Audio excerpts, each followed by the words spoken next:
le padre de la nuit. De qui surveillait-il les troupeaux? On ne sait, mais chaque soir, à l'heure où le soleil baissait, sur le roc Trévézel, on le voyait paraître, debout, dans l'attitude immobile d'un prêtre, en oraison devant l'esprit de ce haut lieu. Le couchant s'éteignait dans le firmament bleu. Les ombres des monts en nappes déroulées, du front chauve des cairns au sein vert des vallées, s'épandaient comme un fleuve aux larges eaux, sombrées, que buvait cette mer de ténèbres. La nuit. Alors, tandis qu'épars sur les gazons des pentes, erraient les boucs lascifs et les chèvres grimpantes, lui, l'homme, il entonnait, pour se sentir moins seul, quelque chant qu'un aïeul apprit à son aïeul. L'air en était si pur, si fervent et si tendre, que les tourbiers d'yeux s'attardaient à l'entendre, heureux de respirer dans l'espace muet le peu de songe humain qu'il y perpétuait.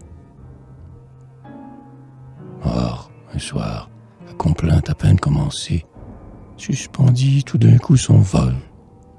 L'aile cassée, un silence panique enveloppa les cieux.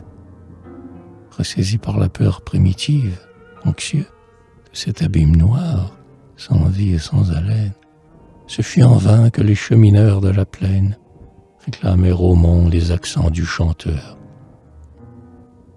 Il se tenait toujours debout sur la hauteur, mais l'âme indifférente aux êtres comme aux choses, et sa voix gisait morte entre ses lèvres closes.